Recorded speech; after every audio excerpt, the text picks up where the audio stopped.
On Tuesday, voters in a Texas county will decide a hotly contested race for district attorney. One of the most contentious issues is an unsolved murder from more than 50 years ago. For months, 48 Hours correspondent Richard Schlesinger has been investigating the case of a young beauty queen who went to confession and never returned. Here's a preview of tomorrow night's report. It's been more than 50 years, but the shadow of the unsolved murder of Irene Garza still hangs over McAllen, Texas. The killer still sits somewhere on this earth, smugly, thinking he got away with it. Noemi Ponce-Siegler was just a child when Irene Garza went missing. She and other family members learned that Irene had gone to confession on Easter weekend and never came home. Searchers fanned out looking for her, and one of them was Noemi's father, a deputy sheriff. That man wouldn't even sleep trying to find Irene. Irene's shoe was found first, then her purse, and finally her body was found floating in a canal. Irene had been beaten, raped, and suffocated. Also in the canal, a curious clue, a slide viewer with a long black cord. It turned out it belonged to Father John Fite, the priest who heard Irene's last confession.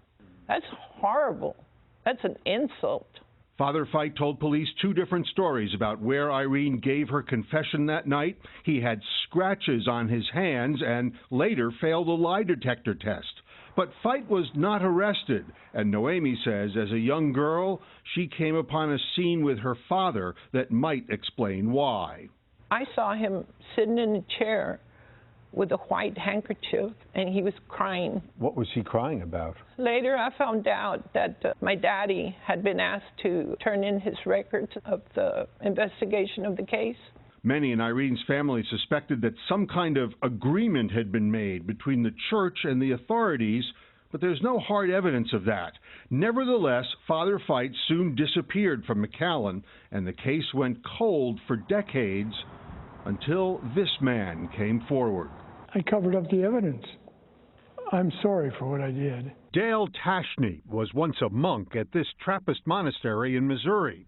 He says in 1963, John Fite arrived and in months of counseling sessions told him all about killing a young woman on an Easter weekend in a rectory. He assaulted her, bound her, and gagged her. As he left, he could hear her saying, "I can't breathe, I can't breathe." Despite Tashney's account, John Fite remains a free man. He left the priesthood long ago. Hello, Mr. Fite. And we recently caught up with him in Scottsdale, Arizona. Well, let me just ask you straight out. Did you kill Irene Garza? No. Do you know who did? No.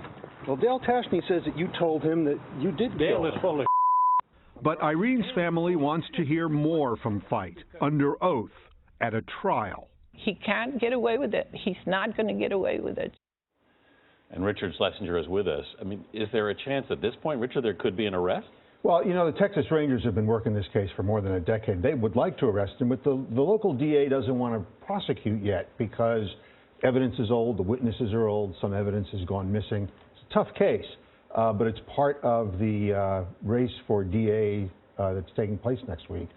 This 54-year-old case is still very much alive in the politics in South Texas. What an incredible story. Richard, thank you so much.